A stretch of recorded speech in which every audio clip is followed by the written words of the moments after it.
आप लोगों ने डोरेमोन एंड शिनचैन की बहुत सारे एपिसोड्स में कापा जैसे एक अजीब क्रिएचर को डेफिनेटली देखा होगा, जो कि पानी के अंदर रहता है, थोड़ा थोड़ा मेढक जैसे दिखता है, चलता है इंसानों की तरह है, एंड उसके सर में यहाँ पे बाल नहीं होते लेकिन उसके ऐसे लंबे लंबे बाल होते हैं। शिनचैन, डोरेमोन, कितरेत्सु, ना जाने कितने सारे कार्टून शोज में ये चीज को दिखाया गया है। बट आपको पता है क्या, ये कापा एक्चुअली में एग्जिस्ट करता था आज से तकरीबन हजारों लाखों साल पहले। और पहले के जमाने में शायद कापा यार इंसानों से मिला करते थे, बात किया करते थे, खुशी खुशी साथ में रहा करते थे। लेकिन आई डोंट नो ऐसा क्या हुआ कि भाई सब अलग हो गए। तो आज हम लोग बात करने वाले हैं कापा जैसे और भी ढेर सारे मिथिकल क्रिएचर्स के बारे में जो एक्चुअल में एग्जिस्ट करते हैं, जिनके बारे में आप लोगों ने सिर्फ कहानियां सुनी है, ना कभी उसे देखा है। कापा, यूनिकॉर्न, जलपरी, एंजल एंड ना जाने क्या क्या। वेल यार, वेलकम टू द शो। काफी ज्यादा मजा आने वाला है आज की वीडियो में। Let's roll into the video. Number 7, फेनरियर। दोस्तों, नॉर्स मिथोलॉजी में एक फेनरियर नामी जायंट वुल्फ बहुत ज्यादा फेमस है और इसी मिथिकल वुल्फ के फिक्शनल वर्जन को आपने थॉर रैग्नारॉक मूवी में भी देखा होगा। खैर, फेनरियर के जैसी जायंट वुल्फ्स और भी कई मिथोलॉजीज में अपीयर हुई हैं। असल में आज से 10,000 साल पहले आइस एज के जमाने में आपको ये जायंट वुल्फ्स जरूर देखने को मिलती।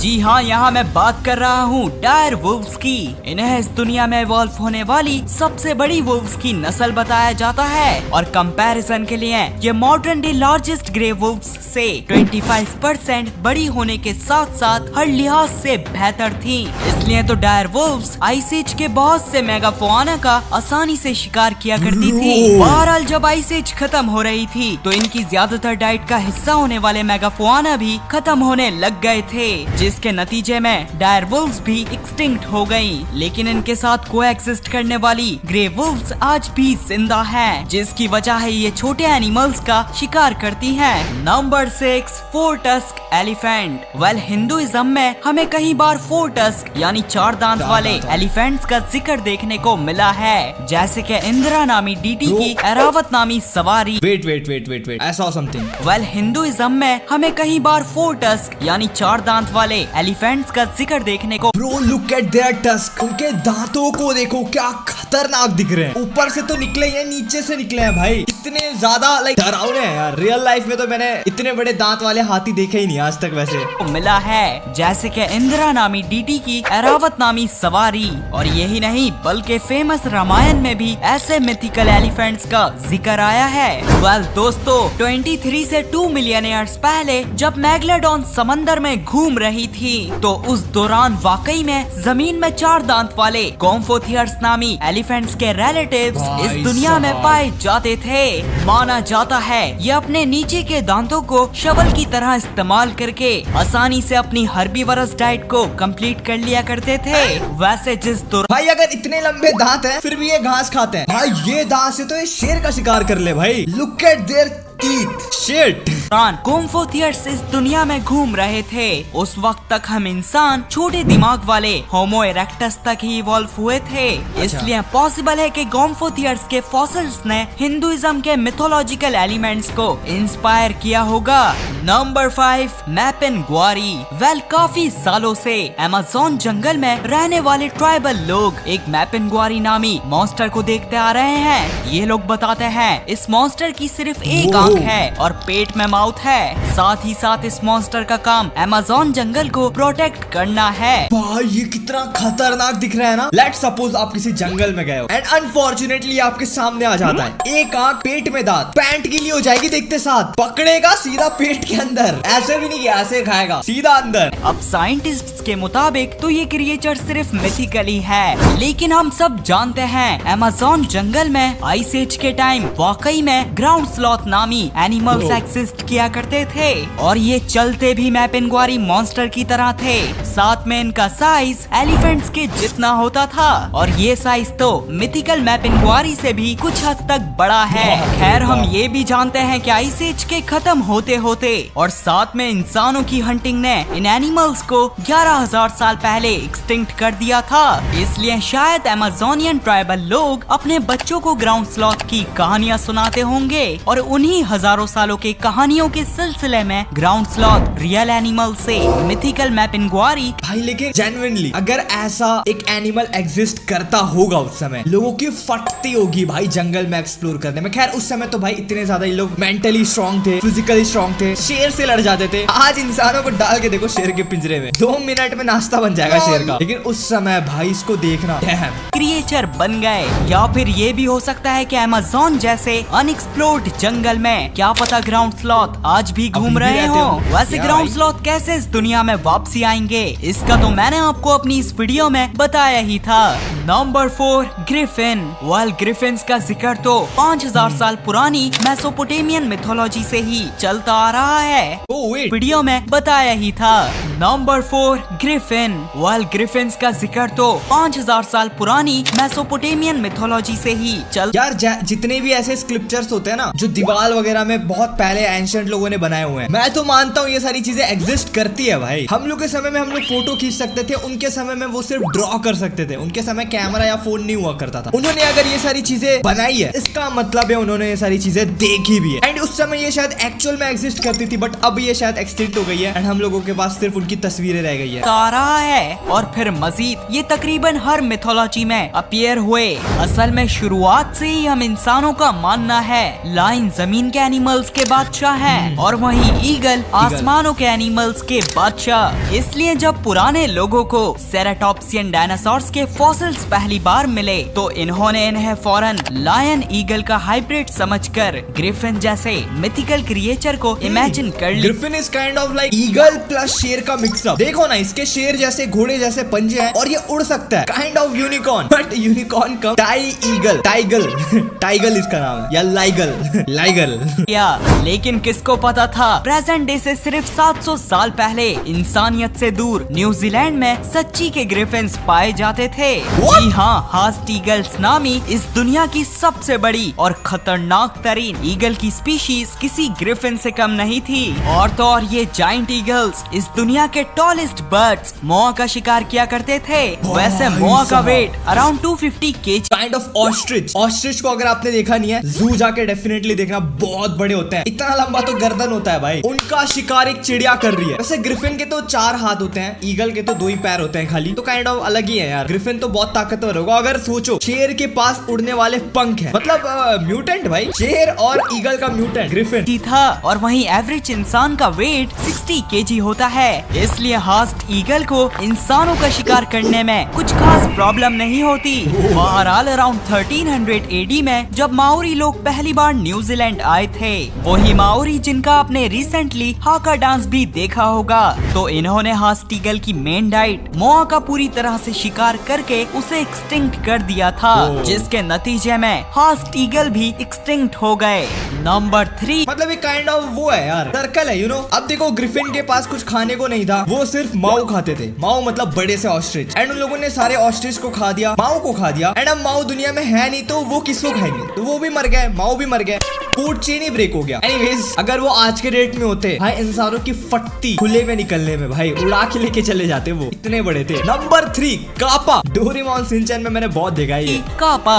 दोस्तों अगर आपने भी अपने बचपन में डोरेमोन कार्टून देखा है तो आपको याद होगा हमें इसमें कई बार कापा नामी मिस्टीरियस क्रिएचर दिखाया गया है। वेल कापा रियलिटी में जापानीज मिथोलॉजी का हिस्सा है। जापानीज लोगों के मुताबिक ये मिथिकल क्रिएचर किसी जायंट टर्टल की तरह दिखाई देता है और इसका पसंदीदा काम बच्चों को किडनैप करना और इंसानों को पानी में डुबोकर कच्चा खाना है। वेल अगर डायनासोर्स के जमाने में जेन्युइन मुझे नहीं पता था कि कापा को इंसान या बच्चे खाना पसंद है। आई थॉट कि वो फ्रेंडली होते हैं यार, they are not harmful. Shinchan Doraemon में तो भाई लोग घर लेके चले जाते हैं, खाना खिलाते हैं, मस्त क्रिकेट खेलते हैं, उनके साथ फैमिली गैदरिंग होती है। यहाँ तो अलग ही कहानी है भाई। वाला आर्केलॉन नामी कापा जैसा टर्टल अभी जिंदा होता तो शायद ये इंसानों के साथ कापा वाला ही हाल करता, जिसकी वजह ये है कि आर्केलॉन इस दुनिया में डिस्कवर होने वाली अब तक की सबसे बड़ी टर्टल्स की नस्ल है, जिनका साइज 15 फीट तक होता था। ये साइज बराबर है होंडा सिविक के।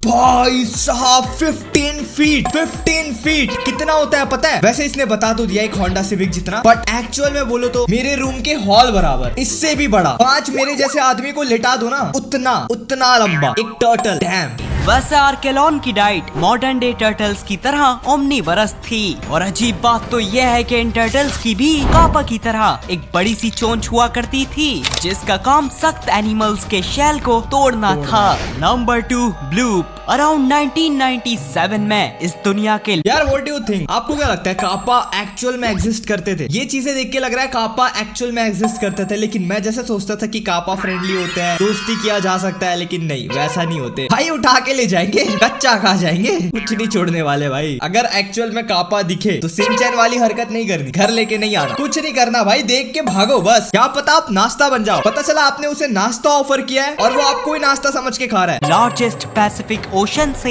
ये साउंड डिटेक्ट किया गया था, तोड़ना था।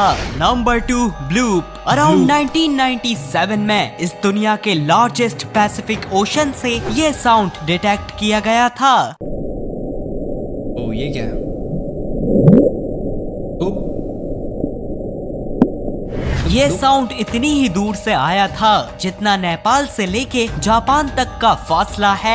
खैर स्टार्टिंग में तो साइंटिस्ट का मानना था ऐसी कोई आवाज डीप सी क्रिएचर ही निकाल सकता है, और इतनी आवाज निकालने के लिए इसका साइज तकरीबन ब्लू व्हेल से तो 100 गुना बड़ा होना जरूरी है। और यूं इसी स्पेक्यूलेशन से हमारे सामने ब्लूप जैसा मॉडर्न मिथिकल क्रिएचर आना शुरू हुआ था। पर हाँ, बाद में wait a minute, blue whale का साइज कितना होता है? Size of blue whale 100 feet. इस फोटो को देख के आप समझ सकते हो ये ब्लू व्हेल है, ये रहा हाथी का साइज, ये रहा एक बस का साइज, एंड ये 100 फीट का है। एंड गेस व्हाट, ब्लूप का साइज इससे 100 गुना ज्यादा बड़ा है। मतलब समझ रहे हो, 10,000 फीट का। 10,000 फीट का क्या है? Mount Everest. 10,000 फीट। बुर्ज खलीफा का हाइट कितना है भाई? बुर्ज खलीफा का हाइट सिर्फ 2,717 फीट है। बुर्ज खलीफा का 5 गुना ज्यादा बड़ा एक ब्लूप नाम का एक मॉन्स्टर व्हेल। भाई अब तो यकीन भी नहीं हो रहा, बुर्ज खलीफा का 10 गुना। कुछ ज्यादा तो नहीं हो गया ये? मतलब समझ रहे हो क्या? Ultimate height. रिवील हुआ कि ये एंटार्क्टिका है, और यूं इसी स्पेक्यूलेशन से हमारे सामने ब्लूप जैसा मॉडर्न मिथिकल क्रिएचर आना शुरू हुआ था। पर हाँ, बाद में रिवील हुआ कि ये एंटार्क्टिका में कुछ जाइंट आइसबर्ग्स के ओशन में पिघलने की आवाज थी। वैसे ताज्जुब की बात नहीं होगी अगर फ्यूचर में 95% अनएक्सप्लोर्ड ओशन से कोई ब्लूप जैसा क्रिएचर डिस्कवर हो जाए, क्योंकि जोरासिक पीरियड क्या पता ये एक्चुअल में एग्जिस्ट करता हो भाई। में लीडसिक्थिस नामी इस दुनिया की सबसे बड़ी फिश पाई जाती थी, जो अपना 40,000 दांतों से भरा मुंह खोलती थी तो बिल्कुल किसी मिथिकल ब्लूप की तरह दिखाई देती थी। और तो और हम इंसान इसके साइज के सामने किसी मजाक से कम नहीं थे। वैसे लीडसिक्थिस कोई शिकारी फिश नहीं थी, बल्कि बलीन व्हेल्स की तरह फिल्टर फीडर्स थी। Number 1 giant bovids. Bovids cattle, buffalo और बाइसन को कहते हैं, और ऐसे बोविड्स को इज्जत से और जाइंट करके बहुत सी मिथोलॉजीज में दिखाया गया है। जैसे कि ग्रीक मिथोलॉजी के फेमस मिनोटॉर जैसे मिथिकल मॉन्स्टर को ही देख लीजिए। साथ ही साथ नेटिव अमेरिकन और हिंदू लोगों के बीच में जाइंट बोविड्स को बहुत ही ज्यादा सेक्रेट माना जाता है। पर सवाल ये है कि क्या वाकई में कोई जाइंट बोविड इस दुनिया में आया था? तो जी हाँ, आइस एज के ठंडे तरीन मौसम में बाइसन लैटीफ्रॉन्स नामी इस दुनिया के लार्जेस्ट और हैवीएस्ट बोविड्स पूरे नॉर्थ अमेरिका कॉन्टिनेंट में घूमा करते थे। और तो और इनका साइज तो एक एसयूवी कार के जितना। एक एसयूवी कार जितना। वैसे ये इंडिया में ही मैंने बहुत रील वगैरह में देखा है, लोग एकदम फ्लेक्स करते हैं, चमका के रखते हैं, उसकी पॉटी तक को लाइक संभाल के रखते हैं। मैंने देखा है कोई भी रील में। लेकिन ये अगर एक्चुअल में एग्जिस्ट करता है, एक एसयूवी के साइज का, मतलब अपने हाइट से भी ऊंचा होता ही था। पर इनके हॉर्न्स के बीच में भी आराम से कार फिट हो सकती थी। वैसे सोच रहे हो, एक गाय है, अ काऊ, जिसका सिंग जो है, आई मीन बैल के होते हैं सिंग, उसके सिंग के ऊपर एक पूरी की पूरी कार आ सकती है भाई, खड़ी हो सकती है बीच में। समझ रहे हो कितना बड़ा होगा वो? सन लैटीफ्रॉन्स 2 लाख साल पहले ही यूरोप और एशिया में पाए जाने वाली अपने से छोटी स्पीशीज स्टेप बाइसन से इवॉल्व हुए थे। और स्टेप बाइसन साइबेरिया की कभी ना खत्म होने वाली सर्दी से आज भी डिस्कवर होते रहते हैं। वेल बाइसन लैटीफ्रॉन्स अपने एंसेस्टर्स स्टेप बाइसन के साथ साथ आइस एज के खत्म होने और ह्यूमन हंटिंग की वजह से इस दुनिया से एक्सटिंक्ट हो गए थे। खत्म। ग्रेट वीडियो भाई। व्हाट आई फील कि भाई एक्चुअल में ये सारी चीजें पहले एग्जिस्ट करती थी एंड इवन कुछ चीजें अभी भी उनकी जो अपकमिंग जनरेशन है वो एग्जिस्ट करती है। सबसे इंटरेस्टिंग चीज कापा, मैं बचपन से सोचता था कि भाई कापा अच्छे होते हैं, मुझे कभी दिख जाए रिवर में तो मैं एक्चुअल में उसे घर लेके आऊं, उसे ट्रीट दूं। अब नहीं लाने वाला, कापा मिल भी जाएगा तो भाड़ में जा भाई। पता चला मेरे को नाश्ता बना ले रहा है, मैं उसको नाश्ता के लिए क्या ले जा रहा हूँ। वेल यार दैट्स माय टाइम। वीडियो कैसा लगा मुझे कमेंट में बताना, अच्छा लगा हो तो लाइक करना। बाकी यार आपको कौन से क्रिएचर के बारे में जानना है? अभी तो लाइक बहुत सारी चीजें हैं। मैंने तो ये भी सुना है कि पहले इतने बड़े बड़े सांप होते थे ना, ये घर तो बस उसका पेट है, समझ रहे हो, पेट। इतने बड़े बड़े सांप बोलेंगे कि क्या बोलेंगे आई डोंट नो। तो यार उसके ऊपर भी वीडियो डेफिनेटली आने वाली है। नए हो तो सब्सक्राइब कर दो, पुराने हो तो लाइक कर दो। बाकी मिलते हैं ऐसी और धमाकेदार रिएक्शन वीडियो में, तब तक के लिए स्क्रीन में और भी वीडियोस आपको मिल जाएगा, जो चाहे वो देखो। Till then piece.